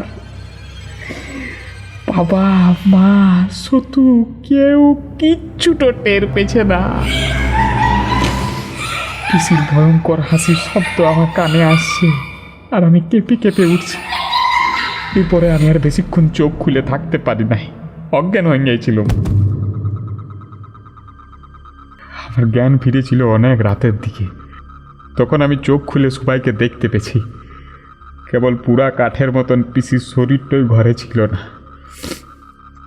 এই ঘটনার পর থেকে বাবা আবার ঘরে গুনিনকে ডেকে এনে ঝাড় ফুক তুক তাক অনেক কিছু করল, কিন্তু ফল কিছু হইল না। পিসিকে আর দেখতে পায় না ঠিক, তবে সতুকে আমি আর আটকেও রাখতে পারি নাই। একদিন ভোরবেলা দেখলাম সতু মরে পড়ে আছে ওর ঘরের চৌকাঠের উপরে। ওর সুন্দর চেহারাটা কিরকম বিভৎস হয়ে গিয়েছিল। ওর গলার কাছে লক্ষ্য করলাম আঙুলের ছাপ, সবাই দেখেছিল। আমি কিন্তু আঙুলের ছাপের মধ্যে পুরা চামড়া দেখতে পেয়েছিল। এরপরে ঘরে পুলিশ এলো। পুলিশের প্রশ্নের কি আর জবাব দেবো স্যার? সতু যে কিভাবে মরল আমরা সবাই জানতাম। ঘরের বাতাসে ভেসে থাকা মাংস পুরার গন্ধটা সব জানাই নিয়েছিল। এই ঘটনার পরে বাবা মা আর বেশি দিন বাঁচতে পারে নাই। কথা শেষ করে চিত্ত চোখের জল মুছল। কনস্টেবল নরহরি বলল, এসব ঘটনার আমি কিছু কিছু জানি স্যার। সে সময় আমরা মানে গ্রামের বাকি ছেলেপুলেরা চিত্তকে ভয় পেতাম, ওর থেকে দূরে দূরে থাকতাম। আদরের বোন বাবা মাকে আচমকা হারিয়েও কেমন পাগলাটে ধরনের হয়ে পড়েছিল। অন্ধকারে যেখানে সেখানে পড়ে থাকতো, বাতাসের দিকে তাকিয়ে কাদের সঙ্গে যেন কথা বলতো। ফাঁকা বাড়িতেও কাদের চলাফেরা করার শব্দ পেতাম। চিত্তকে দেখলেই আমাদের কেমন গা ছমছম করে উঠত। ও যে ভূত দেখতে পায়, আর ভূতেরা যে ওর পরিবারকে মেরে ফেলেছে, এই ঘটনা দুটো গায়ের সবার মুখে মুখে ঘুরতে থাকে। চিত্তর চেহারাটাও কেমন যেন অমানসিক হয়ে উঠেছিল। আমার তো মাঝে মাঝে মনে হতো চিত্ত নিজেই একটা ভূত, মানুষের ছদ্মবেশে ঘুরে বেড়ায়। ও কোথায় থাকতো, কি খেত, এসব কারোর কাছে কোনো খবর ছিল না। হঠাৎই ওকে দেখতাম পথে ঘাটে, আর আমরা ভয় পেয়ে ছুটে পালাতাম। এরপর চিত্তর ভূত দেখতে পাওয়ার ব্যাপারটা মানুষের মুখে রটতে রটতে এমন জায়গায় পৌঁছলো যে গ্রামে এসে পৌঁছলেন ডক্টর জয়দীপ ঘোষাল। কে এই জয়দীপ ঘোষাল? জিজ্ঞেস করলেন সাব ইন্সপেক্টর বিজন দত্ত। তখনই ওর সম্বন্ধে তেমন কিছু জানতাম না, পরে জেনেছি। মিস্টার ঘোষাল হলেন মস্ত বড় মানুষ। মার্কিন মুলুকে দ্য ঘোস্ট রিসার্চ সোসাইটি নামে নাকি একটা সংস্থা আছে। তারা সব প্যারানর্মাল অ্যাক্টিভিটি বিষয়ে রিসার্চ করে। সমস্ত বিশ্বজুড়েই ওরা কাজ করেন। মিস্টার ঘোষাল ছিলেন ওই দলেরই একজন। গন্ধে গন্ধে তিনিও একদিন এসে পৌঁছলেন আমাদের গ্রামে। তারপর চিত্তর অদ্ভুত ক্ষমতা নিয়ে কাজ শুরু করলেন। চিত্তর তখন বাস্তব জগৎ থেকে অনেকটাই বিচ্ছিন্নতা ভাব এসে গেছে। সে কারণে আত্মা নামানো তখন চিত্তর কাছে ছিল জলভাত। মাঝরাতে শ্মশানে গিয়ে দাঁড়ালে এই চিত্তর সামনে আপনা হতেই দাঁড়াতো অতৃপ্ত আত্মারা। মিস্টার জয়দেব ঘোষালের সঙ্গে চিত্তর ঘনিষ্ঠ হতে বেশি সময় লাগেনি, কারণ তিনি ওই বিষয়ে বিশেষজ্ঞ। আর এদিকে চিত্তর যা হাল, তাতে যে ওকে সামান্য অর্থ আর সুযোগ সুবিধা দেবে ও হাসতে হাসতে তার কথা শুনে চলবে। আমরা বন্ধুরা মিলে তখন লুকিয়ে লুকিয়ে চিত্ত আর মিস্টার ঘোষালের কাণ্ড কারখানা লক্ষ্য করে যেতাম। সে সময় যেটুকু বুঝেছিলাম তাতে মিস্টার ঘোষাল ক্যামেরায় ভূত ধরবার চেষ্টা করতেন, কিন্তু ছবিতে কিছুই ধরা পড়ত না। এরপর চিত্তর ভূত আহ্বানের অভিজ্ঞতা সম্পর্কে তিনি লেখা শুরু করলেন। প্রায় বছর দুয়েক তিনি আমাদের গ্রামে ছিলেন। ততদিনে তার যা তথ্য দরকার ছিল জোগাড় করে ফেলেছেন। এর জন্য চিত্তকে তিনি টাকার অভাব বুঝতে দেননি। আমেরিকায় ফিরে যাওয়ার সময় চিত্তকে এককালীন অনেক টাকা দিয়ে গিয়েছিলেন। যাওয়ার সময় এও বলে গিয়েছিলেন যে এরপর তিনি আর একা আসবেন না, তার টিম মেম্বারদের নিয়ে আসবেন। গবেষণার প্রয়োজনে চিত্তকে আমেরিকায় পর্যন্ত নিয়ে যেতে পারে। চিত্তর এরকম ক্ষমতা বিশ্বে কারো কাছে নেই। কিন্তু বহু বছর পার হলেও মিস্টার ঘোষালের আর কোনো খোঁজ পাওয়া গেল না। এদিকে চিত্তর জীবনে অনেক পরিবর্তন এলো। জয়দীপ ঘোষালের হাত ধরে চিত্তর ঘটনাগুলো আরও প্রচার পেল। কাগজের অফিসের লোক এলো, কাগজে ওর ছবি ছাপল। ব্যাপারটা প্রচণ্ড প্রচার পেল। তবে ব্যাপারটা সবাই যে ভালো চোখেই দেখলো তেমনটা নয়। কেউ কেউ ওকে ভণ্ড ধরিবাজ বলে গালিগালাজও করল। কারণ চিত্ত নিজে যা দেখে বা ফিল করে সেসবের প্রমাণ সে দিতে পারছে না কাউকে। তবে যারা বুঝবার তারা ঠিকই বুঝেছিল। এরপর সময়ের সঙ্গে সঙ্গে বিষয়টা চাপা পড়তেও দেরি হলো না। চিত্তর গচ্ছিত ধনও ফুরিয়ে গেল। এদিকে ভূতের সঙ্গে সরাসরি যোগাযোগের কারণে ওর কর্মজীবনে দারুণ প্রভাব পড়ল। ওর বাপ মা মরে যাওয়ার পর ও আর ডোমের কাজে যায়নি। পড়ালেখা জানা ছেলে, ভদ্র কাজের আশায় হাজারো স্থানে ঘুরেও কাজ জোটাতে পারেনি। তারপর চিত্ত কাজের খোঁজে গা ছেড়ে শহরে পা বাড়িয়েছিল। এই পর্যন্ত আমার কাছে খবর ছিল, কারণ ঠিক সেই সময় পুলিশের চাকরি নিয়ে আমিও গ্রাম ছেড়েছি। মাঝখানে এতগুলো বছর পর সেদিন হঠাৎ চিত্তকে দেখতে পেলাম ও অসুস্থ শরীরে রেল স্টেশনে বসে ভিক্ষে করছে। আমি ওর কাছে গিয়ে পরিচয় দিতেই ও অযোধ্যায় কেঁদে ফেলল। এর পরের সমস্ত ঘটনা তো আপনি জানেন স্যার। নরহরি থামল। চিত্তকে এখন একটু সুস্থ দেখাচ্ছে, ওষুধে কাজ দিয়েছে। সাব ইন্সপেক্টর বিজন দত্ত চুপ করে বসে কি যেন একটা ভাবছেন। বাতাসে ফুটন্ত ভাতের গন্ধ বয়ে বেড়াচ্ছে। অনেকদিন পর চিত্তর বউ দুলারি ঘরে উনুন জ্বেলেছে। সে হয়তো অধৈর্য হয়ে বসে আছে উনুনের পাশে। এক থালা ভাতের জন্য সে তো আর কম অপেক্ষা করেনি। সুখাদ্যের গন্ধটা বাতাস থেকে টেনে নিয়ে চিত্ত বলল, কি ভাবছেন স্যার? ভাবছি একটা কথা। আমার যতদূর ধারণা শহরের মানুষেরা তোর ভূত আহ্বানের ব্যাপারটা চট করে বিশ্বাস করবে না। তাই এখানে তো তোর কাজ পেতে অসুবিধা হওয়ার কথা নয়। তবু এমন কি ঘটলো তোর সঙ্গে চিত্ত যে তোকে ভিক্ষা করতে হলো? এখন একটা ব্যাপার আমি খুব বুঝি স্যার। এই ভূতেদের আমার পিছন পিছন ঘুর ঘুর করাটাও কোনো ভালো জিনিস লয়। এই খুব খারাপ একটা ক্ষমতা। এমনকি ওদের ইচ্ছার বিরুদ্ধে ওদেরকে নিয়ে বেশি লাড়াঘাটা করার মধ্যেও বিপদ আছে। ওই জয়দীপ ঘোষাল এখনো জীবিত আছে কি না সে নিয়ে আমার অনেক সন্দেহ আছে।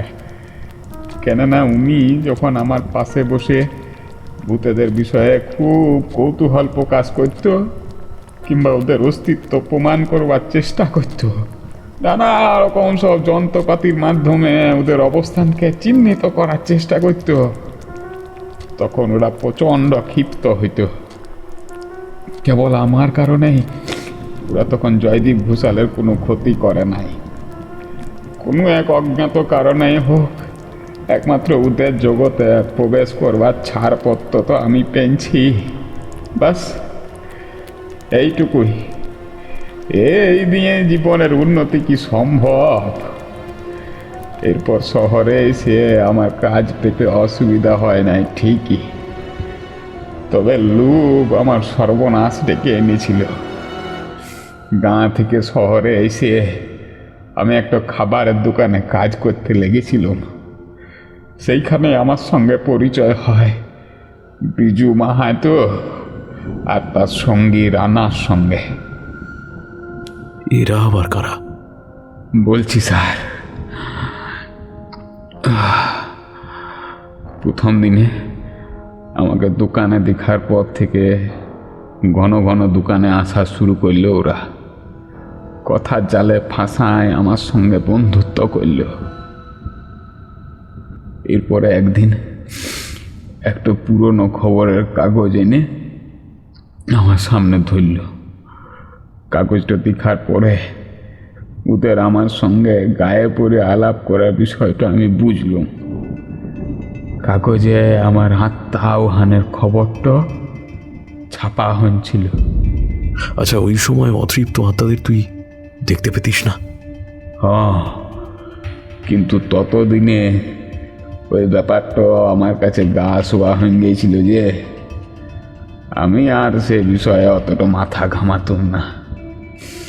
এই আপনাদের যেমন দেখছি ওদেরও দেখতে পেতাম, কিন্তু বিজু আর রানা আমাকে বারবার টেনে নিয়ে গেল ওই পুরনো রাস্তাতে। আমার অভাব কষ্ট এইগুলাকে হাতিয়ার বানাইল। ওরা আমাকে প্রচুর টাকার লোভ দেখাইল, বস্তিতে একটা থাকবার ব্যবস্থাও করে দিল। ওইখানে দুলারির সঙ্গে বিয়ে হইল আমার। একসঙ্গে এত সুখ পেয়ে ওদের শর্তে রাজি হয়ে গেলাম। ওদের শর্ত কি ছিল? মাসের মধ্যে 2-1 রাত ওদের নামে লিখে দিতে হতো। সেই সব রাতে ওরা আমাকে নিয়ে যেত একটু ভাঙাচুরা ফাঁকা ঘরে। তারপরে ওরা ওদের ইচ্ছা মতন প্যাটগুলাকে আহ্বান করত, সব মামাই আনতো আমার শরীরে। তারপর ওরা কি করত সেই সব আমি আর কিছু জানতাম না। কেবল আমার শক্তির শূন্য অসুস্থ শরীরটা ফেরত দিন যেত ঘরে। আমি দিন 3 জ্বরের ঘুরে বিছানা ছেড়ে উঠতে পারতুম না। আমার সবে সবে বিয়ে করা বউয়ের কাছে এই ব্যাপারটা খুব অস্বাভাবিক ছিল। আর ও কিছু বলতো না, কেননা টাকা দিয়ে আমাদের দুজনকে রানা আর বিজু একেবারে মুড়ুন দিত।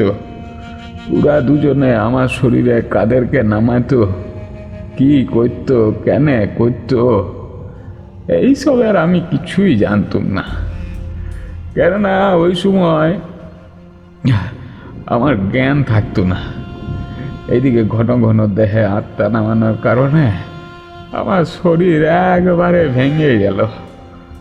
অতৃপ্ত আত্মারা আমার শরীর ছেড়ে যাওয়ার মুহূর্তে একটু একটু করে শুষে নিতে থাকলো আমার জীবনী শক্তি। আমার ভগ্ন স্বাস্থ্য দেখেও রানা বিজু এরা আমাকে কেউ রেহাই দিল না। এরপরে একবার রাতে আমি ওদের সঙ্গে যেতে রাজি হলুম না। এই জন্যে ওরা বললো যে ওরা আমাকে মেরে দেবে। তারপরে এক রাতে ওরা আমাকে জোর করে তুলে নিয়ে গেল। দুলারি আমার পিছু পিছু গেল।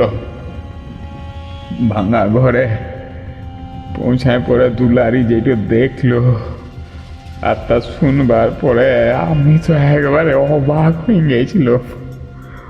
ওরা দুজনে আমার ক্ষমতাকে ব্যবহার করে ব্যবসা ফেঁদে বসছিল।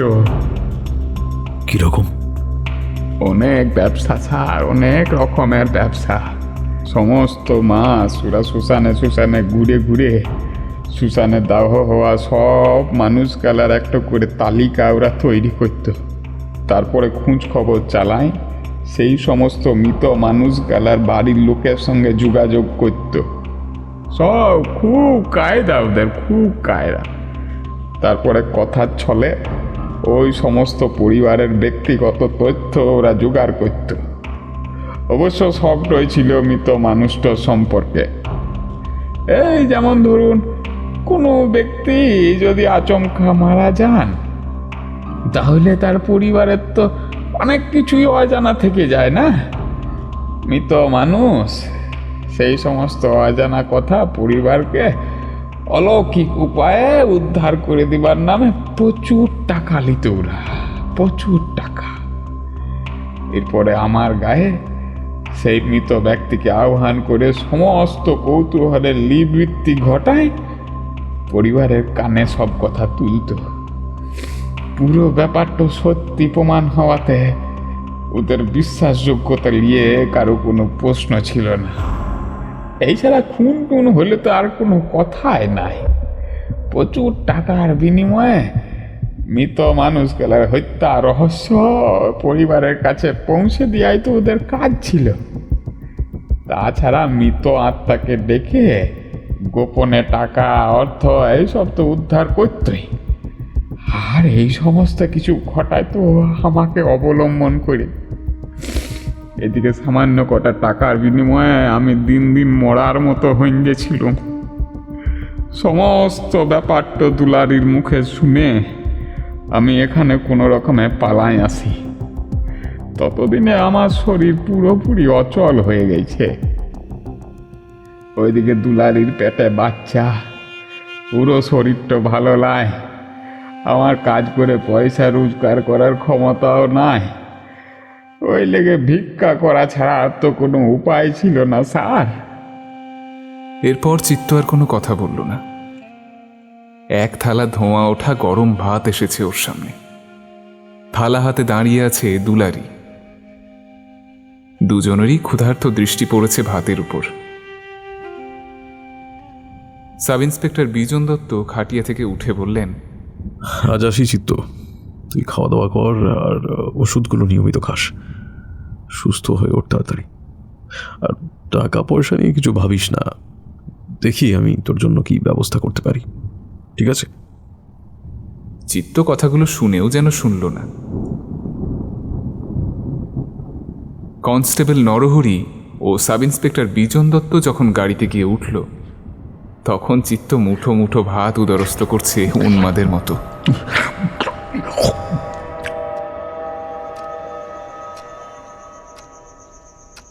ঘড়িতে তখন রাত্রি 2:45। বাইরে দিনের আলো ফোটার প্রস্তুতি এখনো শুরু হয়নি। তবে মাটির কাছাকাছি নেমে চাঁদের উজ্জ্বলতা বেড়েছে। নক্ষত্রেরা ঝাঁকে ঝাঁকে তাকিয়ে আছে। ঠান্ডা বাতাসের ধাক্কায় অন্ধকারে মাথা নাড়ছে ভূতের মতো দাঁড়িয়ে থাকা গাছেদের দল। এখনো শিকার থেকে ফিরে আসেনি বেচারা। শিয়ালেরা আরো বেশি করে খাদ্য সংগ্রহের চেষ্টা চালাচ্ছে। হিংস্র জন্তুগুলোর আঁধারে জ্বলে ওঠা জোড়া জোড়া চোখ বুজে যায়নি তখনও। অশুভ রাত্রি যাদের নামিয়ে আনে এই বাস্তবের মাটিতে, হয়তো তারাও আড়ালে দাঁড়িয়ে অপেক্ষা করছে। দারুণ একটা ভয় ভর করে আছে আশেপাশে। এখানে সবকিছুতেই যেন মৃত্যুর গন্ধ লেগে আছে। সাব ইন্সপেক্টর বিজন দত্ত বিছানায় পড়ে আছেন মরার মতো। এই সময়টা ওর কোনো হুঁশ থাকে না। পুলিশের কাজে অনেক রাত করেই তাকে কোয়ার্টারে ফিরতে হয়। এখানে একাই থাকেন তিনি। শারীরিক ক্লান্তিতে পোশাকটাও পরিবর্তন করতে আলসেমি এসে যায়। পায়ের জুতো যেমন ছিল তেমনি আছে। চোখে লেগে থাকা ঘুমের আঠা ছুটতে ছুটতে বেলা হয়ে যায়। ঘরের নাইট ল্যাম্পের নীলচে মৃদু আলোটা আয়নায় ধাক্কা খেয়ে খেলে বেড়াচ্ছে সারা ঘরময়। খোলা জানলা দিয়ে শীতল বাতাসের স্রোত এসে ছুঁয়ে যায় মুখ। ঘুমের ঘোরেই পাশ ফিরে শুলেন তিনি। খুট করে একটা শব্দ হলো। চোখটা আধবোজা অবস্থায় এবার। অন্ধকারে ঢাকা দৃষ্টিটা পড়ছে নীল রঙে ধোয়া আয়নাটার উপর। তৎক্ষণাৎ কর্পূরের মতো ঘুমটা উড়ে গেল তার। চোখের পাতা উপরে তুলে তিনি আয়নাতে স্পষ্টভাবে তাকালেন। চোখ থেকে ঘুমের অবশিষ্ট আস্তরণ ঘষে তুলে ফেলবার প্রয়োজন হয়ে পড়ল। ওর হাত দুটো উঠে এলো চোখের কাছে। চোখ কচলে তিনি দেখলেন কিচ্ছু ভুল দেখেননি তিনি। আয়নায় স্পষ্ট একটা প্রতিবিম্ব ফুটে উঠেছে। নীলচে কালো রঙে ঢাকা একটা মেয়েলি শরীর। ধরফড়িয়ে উঠে উল্টো দিকে তাকালেন তিনি। নারী শরীরটা এখনো ওখানেই দাঁড়িয়ে আছে। হাত বাড়িয়ে আলো জ্বালালেন। শরীরটা তখনও ওখানে দাঁড়িয়ে আছে। এবারে স্পষ্ট দেখা যাচ্ছে তাকে। সাব ইন্সপেক্টর বিজন দত্তর দীর্ঘশ্বাস পড়ল। মেয়ে মানুষটা ওর চেনা। শরীরে উত্তেজনাটাও থেমেছে। ঘড়িতে চোখ ফেলে তিনি বললেন, দুলারি, এত রাতে তুমি এখানে? কি ব্যাপার? দুলারির মুখটা লজ্জায় নেমে আছে নিচে। ও এবারে মাথা তুলে বলল, আপনি একবার আমার বাড়িতে চলুন স্যার। এখন কি হয়েছে বলো তো? জানলা দিয়ে ঠান্ডা বাতাস ঘরের মধ্যে আসছিল। কথা শেষ করে বিছানা থেকে উঠে তিনি জানালা বন্ধ করলেন। তারপর দুলারির দিকে তাকিয়ে তিনি বললেন, বসো ওখানে। এবার বলো কি হয়েছে? ও কেমন করছে স্যার? কে? চিত্ত? ওর কি আবার শরীর খারাপ নাকি? ওষুধগুলো খায়নি? খাওয়া দাওয়া কি আবার ছেড়ে দিয়েছে নাকি? না স্যার, খাচ্ছে, অনেক বেশি বেশি খাচ্ছে। হাতের সামনে যা পাচ্ছে তাই খাচ্ছে, এমনি। বলে থামলো দুলারি। তা আমি কি ডাক্তার দেখে নিয়ে যাব? অবশ্য এত রাতে ডাক্তারকে পাওয়াটা একটু মুশকিল। আমিও কাজের চাপে তোমাদের খোঁজ নিতে পারিনি। আচ্ছা, কি এমন হলো বলো তো? একটা খারাপ আত্মা ওকে ছাড়ছে না স্যার। খারাপ আত্মা? ও কি আবার শরীরে আত্মা নামিয়েছিল? সে আমি জানি না স্যার। এখন তো আর আত্মা নামাতে হয় না। ওর গা খালি পেলেই আত্মারা হুটহাট করে ঢুকে পড়ে। এসব আমি আগেই দেখেছি, কিন্তু এবার খুব খারাপ একটা আত্মা ঢুকে পড়েছে ওর মধ্যে।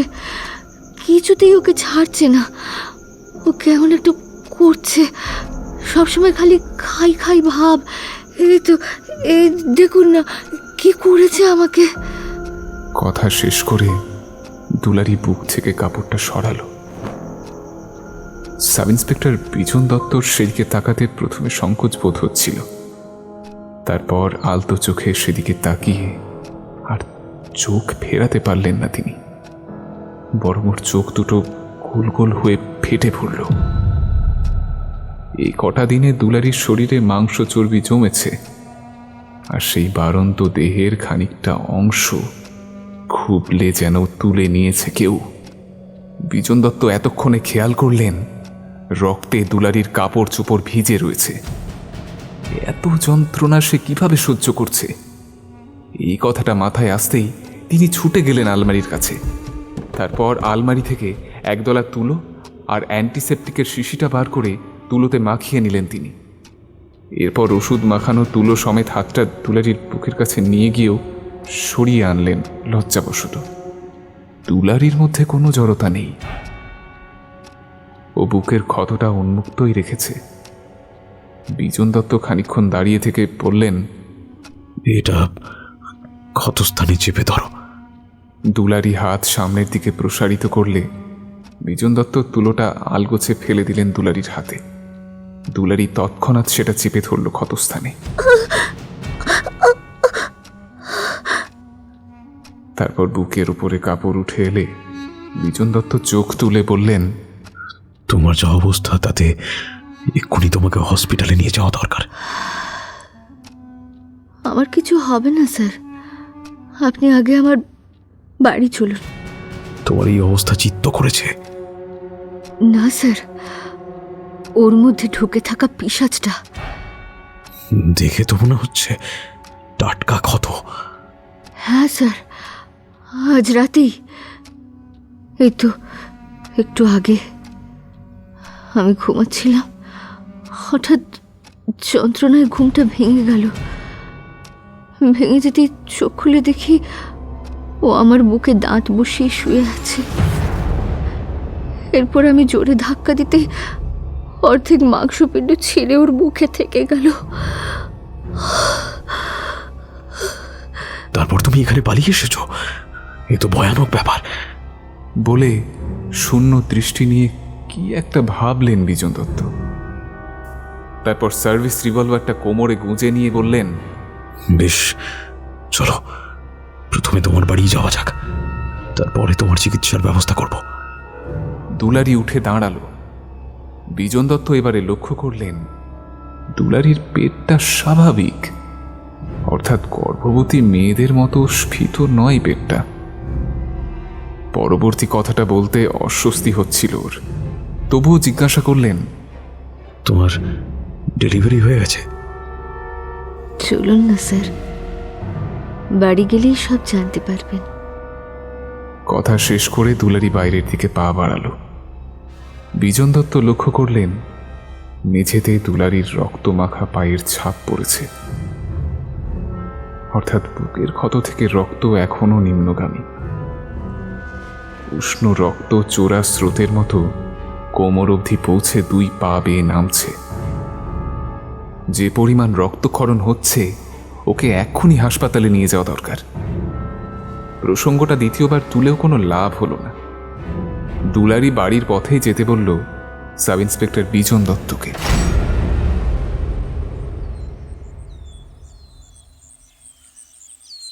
আকাশ ফর্সা হতে শুরু করেছে। পূর্ব দিক থেকে আলোর আভাস পেয়ে জেগে উঠেছে প্রকৃতি। ভোরের নরম আলো গায়ে মেখে গাড়িতে উঠল সাব ইন্সপেক্টর বিজন দত্ত। পাশের সিটে বসেছে দুলারি। গাড়ি গড়িয়ে চলল। বিজন দত্ত তেরছা চোখে একবার দুলারির দিকে তাকালেন। রক্তে মেখে যাচ্ছে গাড়ির সিট, অথচ ওর চোখে মুখে যন্ত্রণার বিন্দুমাত্র ছাপ নেই। শুষ্ক চোখের চাহনি নিয়ে ও কেবল চেয়ে আছে সামনের দিকে। চেহারায় শোকতাপের চিহ্ন থাকলেও ও যে বিপদগ্রস্ত সেটা অনুমান করা যাচ্ছে না। ফাঁকা রাস্তায় ঝড়ের গতিতে ছুটে চলেছে গাড়ি। বিজন দত্ত এবারে জিজ্ঞাসা করলেন, আচ্ছা, চিত্ত কবে থেকে ওরকম করছে? মানে শয়তানটা ওর শরীরে ঢুকেছে কবে? ঠিক কবে ঢুকেছে জানি না স্যার, তবে গতকাল সন্ধ্যে থেকেই ওকে আমার ঠিক লাগছিল না। ও সন্ধেবেলা টলতে টলতে বাড়ি ফিরে এলো। গায়ে হাত দিয়ে দেখলাম জ্বরে গা পুড়ে যাচ্ছে একেবারে। তারপর বিছানায় শুয়ে পড়লো না অজ্ঞান হয়ে পড়ে থাকলো জানি না। আমি ডেকে ডেকেও সাড়া পেলাম না। তারপর মাঝরাতের দিকে উঠে বলল, আমাকে খেতে দে। গলার আওয়াজটা অন্যরকম লাগছিল, তাই আমি ভয় পেয়ে গেলাম। চোখের দিকে তাকিয়ে ভয়টা আরো বাড়ল। আমি শোবার ঘর থেকে পালিয়ে বাইরে চলে আসি। কিছুক্ষণ পর রান্নাঘর থেকে বাসনকোসন আছড়াবার আওয়াজ পেলাম।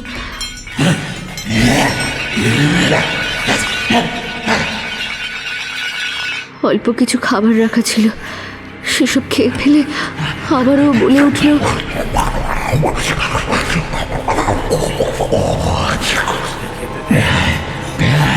আমাকে আরো খেতে দে, খেতে দে, আরো খেতে দে আমাকে। এরপর আমার কোনো জবাব না পেয়ে বাইরে বেরিয়ে এলো। আমি ভয় থরথর করে কাঁপছি। ভাটার মতো চোখ দুটো চেয়ে আছে আমার ফোলা পেটটার দিকে। আমি গায়ের কাপড়টা পেটের উপর টেনে দিলে ও এগিয়ে এসে বলল, পেটের ভিতরে কি লুকোয় লেগেছিস? দে দে দুলারি, তোর পেটের ভিতরে কি আছে? দে দে। আমি পিছুতে পিছুতে বললাম, কই কিছু না তো?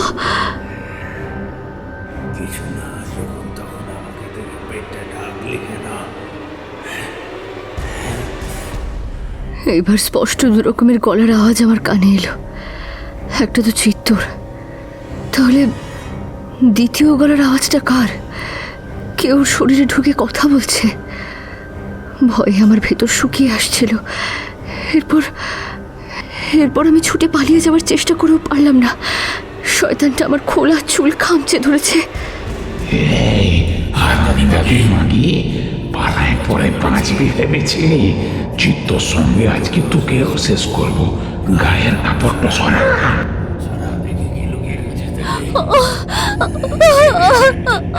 আমি তখন যন্ত্রণায় ছটফট করছি।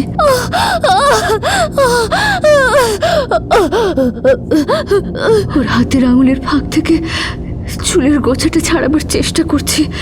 শয়তানটা বিষাক্ত চোখে আমার দিকে তাকিয়ে আছে। চিত্ত শুকনো মুখের উপরে ভেসে উঠেছে আরও একটা কালো মুখ। ছায়ার মতো মুখটা নড়াচড়া করছে। তারপর আমার পেটের উপর থেকে কাপড়টা সরিয়ে পিশাচটা বলে উঠল,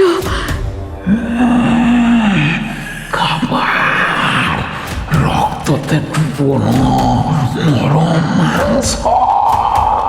এরপর জঘন্য দৃষ্টি নিয়ে আমার দিকে তাকিয়ে বলল, পেটে যে আমার জন্য খাবার ধরে রেখেছিস তা কমাস হলো। কথা বলবার সময় ঠান্ডা বরফের মতো ডান হাতটা আমার পেটের উপর বুলিয়ে চলেছে। সে মুখ থেকে গড়িয়ে পড়ছে লালা।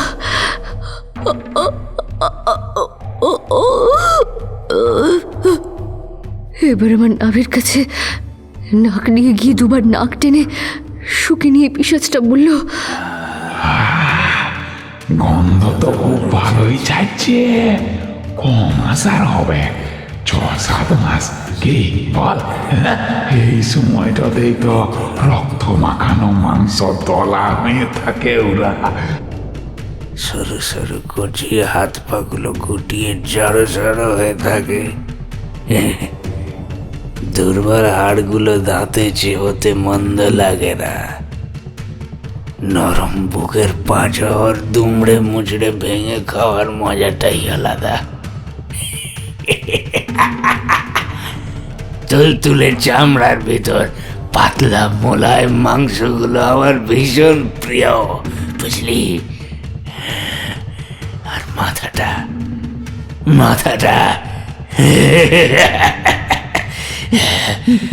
আমি আর অপেক্ষা করতে পারছি না।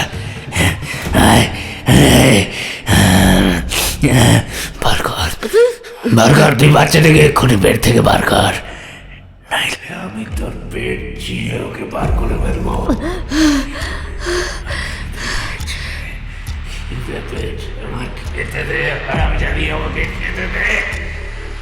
শয়তানটার পাশবিক শক্তির কাছে আমার কিছু করার ছিল না।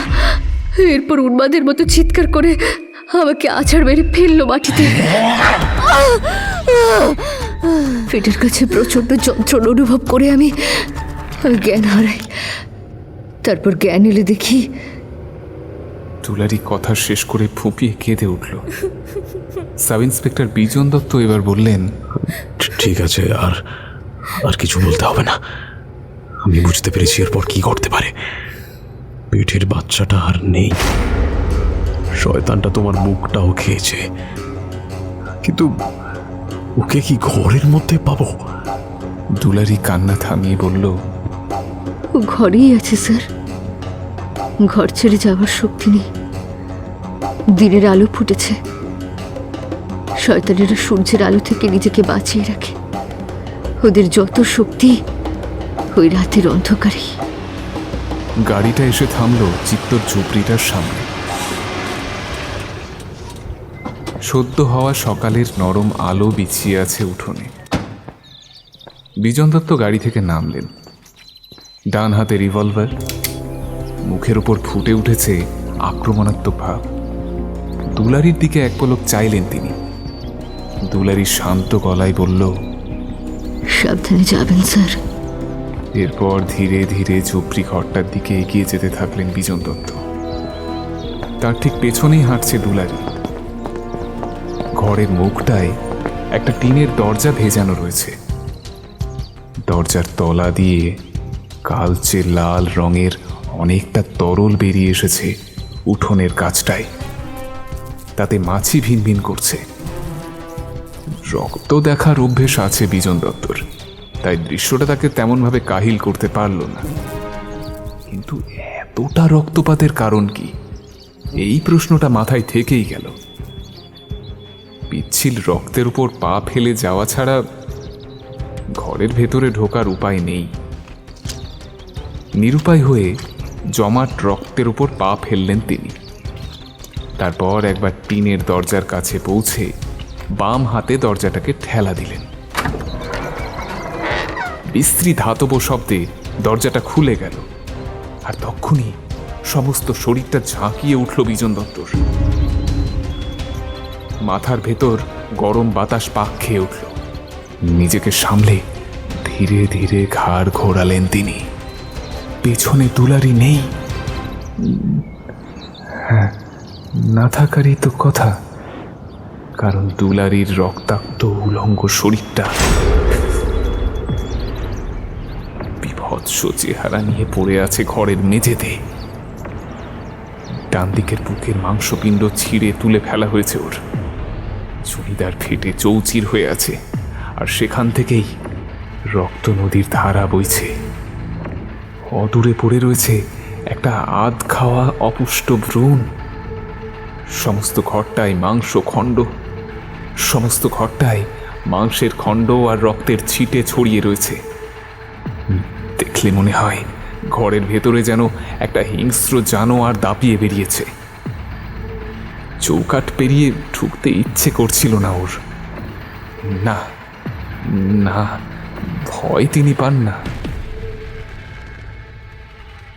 কর্মজীবনে অনেক ছিন্ন ভিন্ন নৃশংস মৃতদেহ তিনি দেখেছেন, কিন্তু আজকের ব্যাপারটা অন্য। আজকে মৃতদেহের সঙ্গে জড়িয়ে রয়েছে একটা পৈশাচিক লালসা। এই চরম মুহূর্তে অনেক কথাই ভিড় করে আসছিল বিজন দত্তর মাথার ভেতরে, কিন্তু আচমকাই তার ভাবনায় ছেদ পড়ল। কারণ ভয়ানক দ্বৈত কণ্ঠ গর্জে উঠল ঘরের ভেতরে জমে থাকা অন্ধকারের ভেতর থেকে।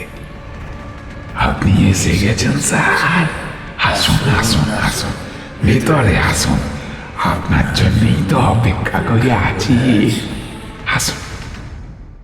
দোহারা কণ্ঠস্বরটা কানে প্রবেশ করা মাত্র বিজন দত্ত হাতের রিভলভারটা শক্ত করে অন্ধকারের দিকে চাইলেন।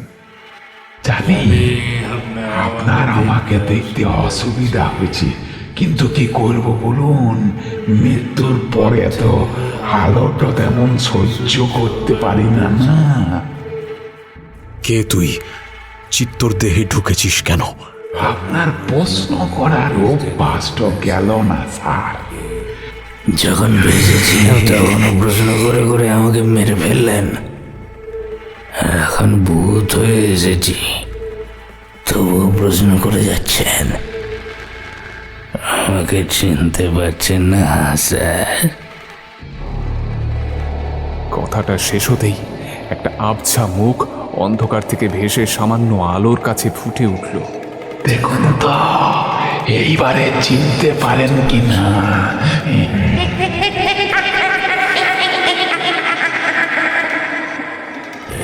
বলে খিচ করে হেসে উঠল। সাব ইন্সপেক্টর বিজন দত্তর মুখটা চিনতে অসুবিধা হলো না। তিনি বিস্ফারিত মুখ নিয়ে বলে উঠলেন, তুই মরার পরেও নিজেকে শোধরাতে পারলি না শয়তান।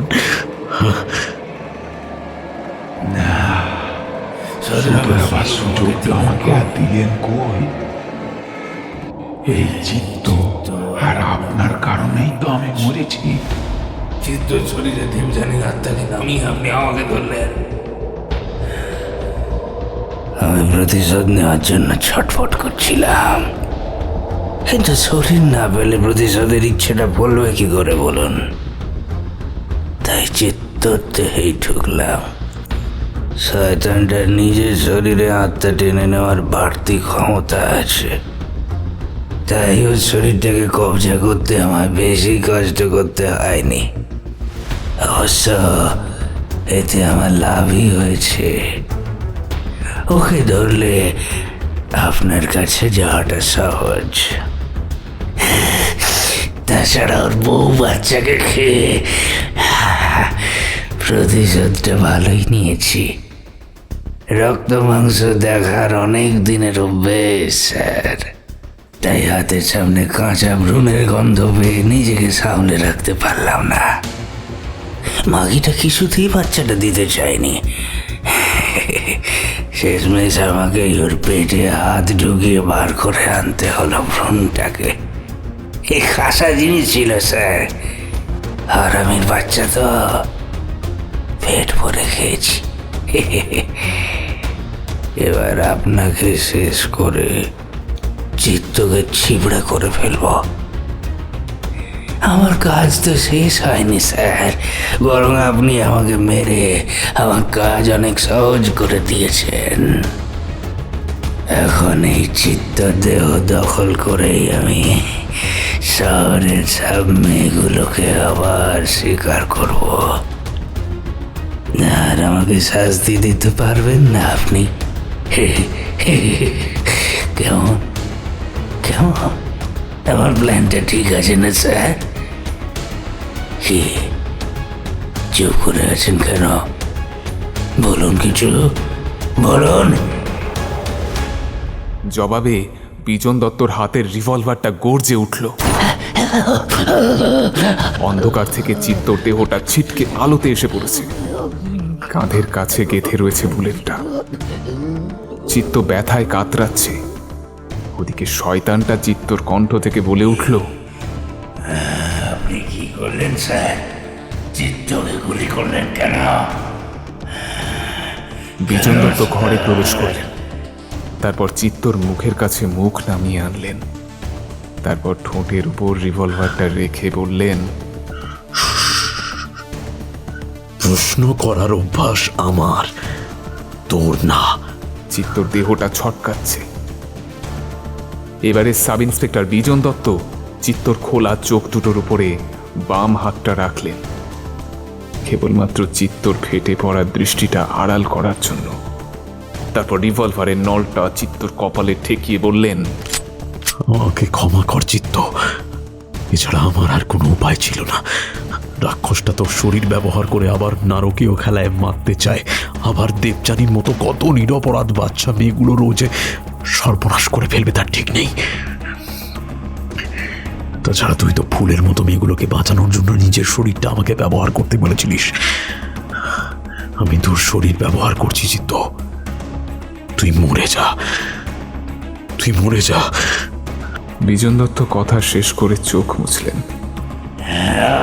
চিত্তর মুখবিবর থেকে পিশাচটার চিৎকার উঠে এলো, না না না স্যার, আপনি গুলি করবেন না স্যার, দেহটাকে কেড়ে নেবেন না স্যার আমার কাছ থেকে স্যার, আপনি গুলি করবেন না।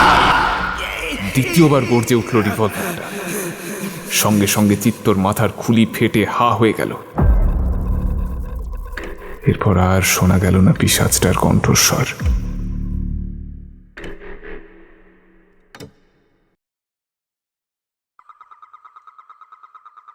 মাঝরাতের দিকে আচমকা ঘুম ভেঙে গেল সাব ইন্সপেক্টর বিজন দত্তর। চোখটা খুলে তিনি ধরফর করে বিছানায় উঠে বসলেন। নাইট ল্যাম্পের নীলচে মৃদু আলোয় তিনি চেয়ে দেখলেন আয়নার সামনে। ফাটা মাথা নিয়ে সেখানে দাঁড়িয়ে আছে চিত্ত। চিত্তর মুখটা রক্তে ঢাকা, শুকনো ঠোঁটটা একবার চেটে নিয়ে বিজন দত্ত বললেন,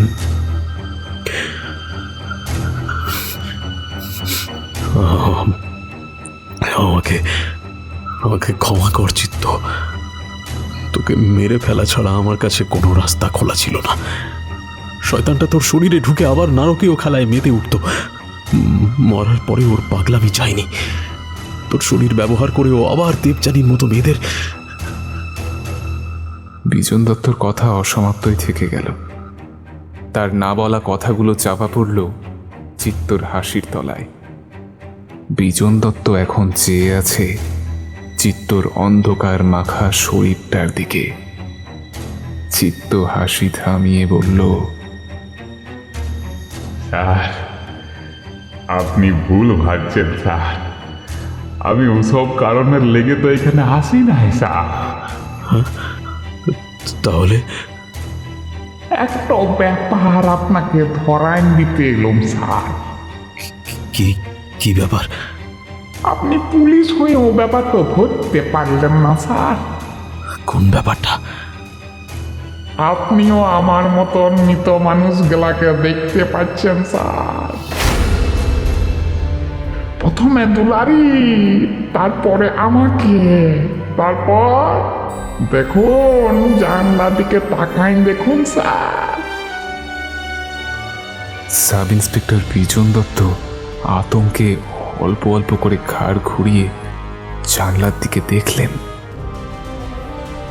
এক ঝাঁক রক্তশূন্য মুখ চেয়ে আছে তার দিকে।